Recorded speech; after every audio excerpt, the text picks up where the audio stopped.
అండి, welcome to MV food bytes. తేనెను తలపించే తీపితో కరకరలాడే ఈ పనస తొనల్ని 15 రోజులు నిల్వ ఉంచుదామని చేస్తే పట్టుమని 5 రోజుల్లోపే డబ్బా ఖాళీ చేస్తారు. మరి హెల్దీగా గోధుమ పిండి బెల్లంతో చేసే ఈ పనస తొనల్ని ఫటాఫట్గా చూసేద్దాం రండి. దీనికోసం ముందుగా ఒక గిన్నె నిండుగా జల్లించిన గోధుమ పిండి, అదే గిన్నెతో పావు కప్పు పొడి బియ్యం పిండి వేసుకోవాలి. బియ్యం పిండి వేసుకోవటం వల్ల పనస తొనలు ఎక్కువ క్రిస్పీగా ఉంటాయి.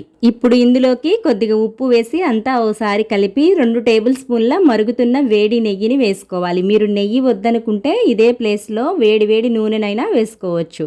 ఇప్పుడు పిండిని చేతులు కాలకుండా స్పూన్తో ఓసారి కలిపిన తర్వాత చేతితో ఇలా బాగా రబ్ చేస్తూ వీడియోలో చూపిన విధంగా కలిపిన తర్వాత ఇలా హోల్డ్ చేసి పట్టుకుంటే ముద్ద అవ్వాలి.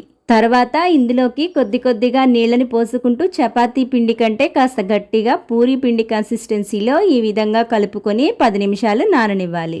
మనం ఇలా వీడియోలో చూపిన విధంగా పూరీ పిండిలాగా కలపటం వలన మనకి పనస తొనలు వేపేటప్పుడు అస్సలు ఆయిల్ అనేది పీల్చకుండా చాలా క్రిస్పీగా వస్తాయి. ఈ పిండి నానేలోపు పాకం కోసం కప్పు గోధుమ పిండికి గాను 1/4 కప్పు మంచి క్వాలిటీ పాకం బెల్లంని మాత్రమే తీసుకోవాలి.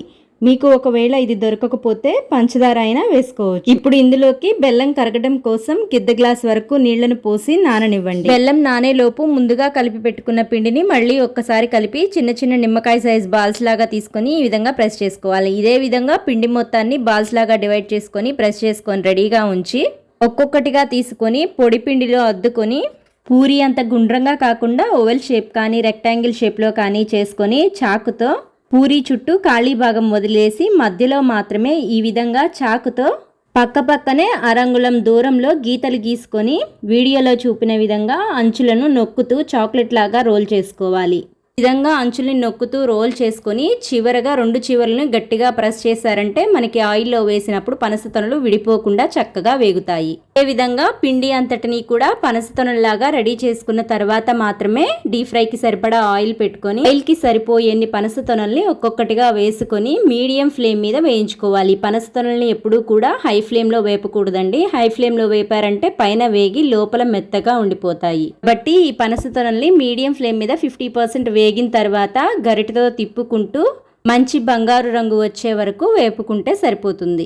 ఇలా వీడియోలో చూపిన విధంగా కొద్దిగా బంగారు రంగు వచ్చి క్రిస్పీగా అయిన తర్వాత ప్లేట్లోకి తీసుకోవటమే. ఇదే విధంగా అన్ని పనస తొనల్ని ఆయిల్లో వేసి వేయించుకొని రెడీగా పెట్టుకొని ఇప్పుడు పాకం కోసం ముందుగా నానబెట్టుకున్న బెల్లాన్ని మీడియం ఫ్లేమ్ మీద బెల్లం అంతా కరిగే వరకు ఉడికించిన తర్వాత బెల్లంలో ఏమైనా నలకలు ఉంటే ఒక స్ట్రైనర్తో వడపోసుకొని మీడియం ఫ్లేమ్ మీద ఈ విధంగా కలుపుకుంటూ ఉడికించుకోవాలి. ఇదే స్టేజ్లోనే కొద్దిగా యాలకుల పొడిని కూడా వేసుకోవాలి. ఆ క్లిప్ మిస్ అయ్యిందండి, మీరైతే ఖచ్చితంగా యాలకుల పొడిని వేసుకోండి. ఇప్పుడు మనకి పాకం అనేది వీడియోలో చూపిన విధంగా ముదురు తీగ పాకం వచ్చిన తర్వాత అంటే వేళ్ల మధ్యలో ఇలా పాకం తీసేటప్పుడు పాకం తీగ తెగిపోకుండా నిలబడాలి. అందాక పాకం ఉడికించిన తర్వాత స్టవ్ ఆఫ్ చేసి వెంటనే ముందుగా వేయించిన పనస తొనల్ని ఒక్కొక్కటిగా ఒకదాని తర్వాత ఒకటి వేసుకొని పాకం పట్టించి ప్లేట్లోకి తీసుకొని చల్లారనివ్వాలి.